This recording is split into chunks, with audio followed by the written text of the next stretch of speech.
High সবাই, কেমন আছো? আমার মন কিন্তু একদমই ভালো নেই, কারণ আজকে আমি যে ভিডিওটা তোমাদের সাথে শেয়ার করব সেটা কোনো ভিডিও নয়, জাস্ট আমি তোমাদের সাথে এমনি শেয়ার করলাম।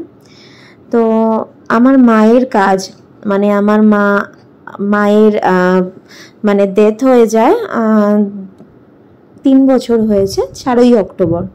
তো 3 বছরের কাজটা আমি সাংবাৎসরিক কাজটা তিথি অনুসারে আমার 30 তারিখে কাজটা পড়ে। তো কালকে তোমাদের সাথে ভিডিও আমি শেয়ার করতে পারিনি, কারণ কালকে আমার মানে সকাল থেকেই ফাস্টিং ছিল, মায়ের কাজে বসতে হয়েছিল, তো ঋধুসোনাও ছিল। তো এটা কাজের যতটুকু আমার সামর্থ্য ততটুকু দিয়ে মায়ের সবটুকু মানে কোনো কিছুই মায়ের মানে কম রাখতে চাই না আমি।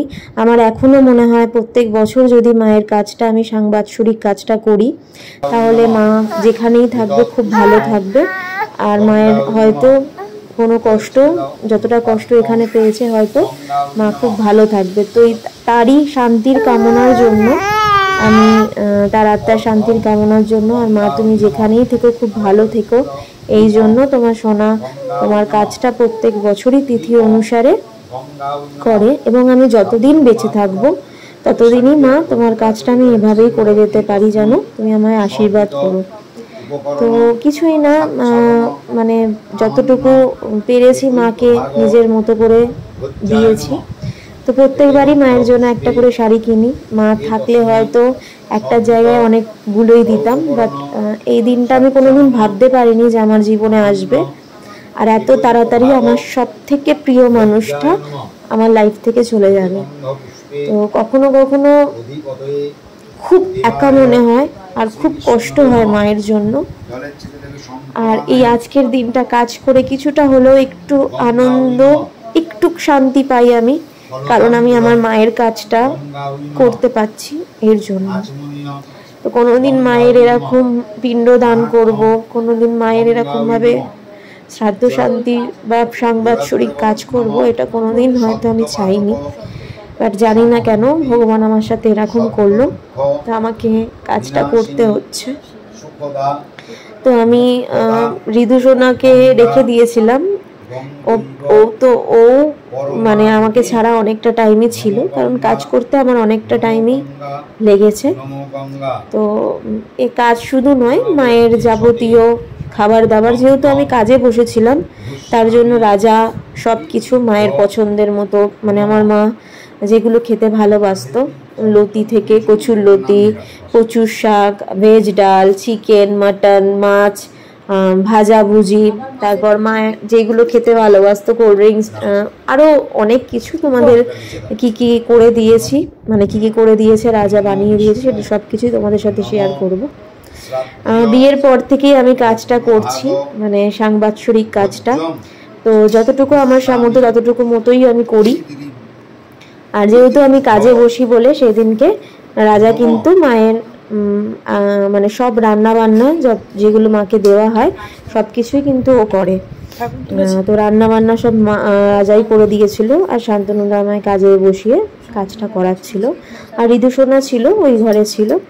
ঋধুসোনাকেও একটু পরে নিয়ে আসা হবে, কারণ নাতি তো, তাই ছাতা দান করবে, তাই জন্য আমি ঋধুসোনাকে নিয়ে আসবো, একটু পরেই দেবেও।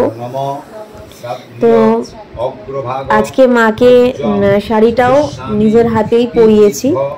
মালাটা হয়তো একটু অন্যরকম চেয়েছিলাম, সাদার মধ্যে, বাট সেটা হয়নি। তো প্রত্যেক দিনই আমার এই ঘরটা তোমরা দেখছো, এই ঘরটাতে আমার যখনই আমার খুব মন খারাপ হয়, আমি কিন্তু এই ঘরটাতে এসে বসে থাকি। এই ঘরে আমার মায়ের অনেকগুলো ছবি আছে, তো আমার মা মনে হয় আমার সাথে এখনো অবধি আছে। তো আমার ওই জন্য সবসময় আমি এই ঘরটাতে এসে আমি আমার শান্তিটা খুঁজে পাই। তো মায়ের কাজটা রীতি অনুযায়ী যেরকমভাবে বলছে সেরকমভাবে আমি করছি, কিন্তু যাতে মা যেখানেই থাকুক খুব ভালো থাকুক। তো তোমরা দেখে নাও কিরমভাবে আমি মায়ের কাজটা করেছি। আর ঋধুসোনাও কিন্তু একটু পরে চলে আসবে, দেখতে পারবে। ঋধুসোনা এসে কিন্তু ও আমার কোলে বসেছিল, কারণ অনেকক্ষণ আমাকে ছাড়া ছিল। তো এসে কোলে বসে দিদুনকে ছাতাটা দেবে, তো মা, তোমার জন্য এটাই কামনা করি, তুমি যেখানেই থাকো খুব ভালো থাকো, আর খুব ভালো থাকো। যতটা কষ্ট পেয়েছো মাগো, তোমাকে যেন আর কোনোদিন ওরম কষ্ট না পেতে হয়। তো আমি তোমার শান্তির কামনার জন্যই মা, যতদিন আমি থাকবো বেঁচে ততদিন তোমার কাজ আমি এরকমভাবে আমার সাধ্য মতো করে দিয়ে যাব। তো শুধু মায়ের কাজ নয়, কিছু ব্রাহ্মণকে খাইয়েছি, যতটুকু আমার সামর্থ্য অনুযায়ী ব্রাহ্মণকে খাইয়ে তারপর আমি চলে গেছিলাম বাগবাজারে। এই ভিডিওটা আমি তোমাদের পরে শেয়ার করব। বাগবাজারে গিয়ে কিছু অনাথ বাচ্চা, কিছু গরিব মানুষদের খাইয়ে আমি মায়ের উদ্দেশ্যে প্রত্যেক বছরই খাওয়াই। আমার মনে হয় ওদের আশীর্বাদগুলো হয়তো আমার মা যেখানে থাকবে সেখানে খুব ভালো থাকবে, আর মায়ের শান্তির কামনার জন্য আমি কিছু গরিব মানুষদের খাওয়াই প্রত্যেকবারই। তো কালকে অনেক রাত্রি হয়ে গেছিলো, তো সব কিছু করার পর কিন্তু আমি মানে রাত্রির হয়ে গেছিলো, মোটামুটি 11টা বেজে গেছিলো। তো এর পরের বার থেকে ইচ্ছা আছে মায়ের কাজটা আরও ভালো করে করব। কিছু এনজিওতেও খাওয়ানোর ইচ্ছা আছে, কিছু অনাথ শিশুদের বস্ত্র বিতরণ করার ইচ্ছা আছে। তো মা, তুমি আশীর্বাদ করো আমি যেন সারা জীবন তোমার কাজটা এইভাবেই করতে পারি। তো আজকে আমার প্রত্যেক দিন ভালো লাগার কিছু ভিডিও তোমাদের সাথে শেয়ার করি। আজকে আমি আমার কি বলবো, আজকে আমি আমার একটা মানে ভালো লাগা না, জাস্ট মনের কিছু কথা যেটা আমাকে কুড়ে কুড়ে খায় সারাটা জীবন, সেই কথাগুলো তোমাদের সাথে একটু শেয়ার করলাম। যে আজ সবার মা আছে, শুধু আমারই নেই কেন? এটা তো নাও হতে পারতো না।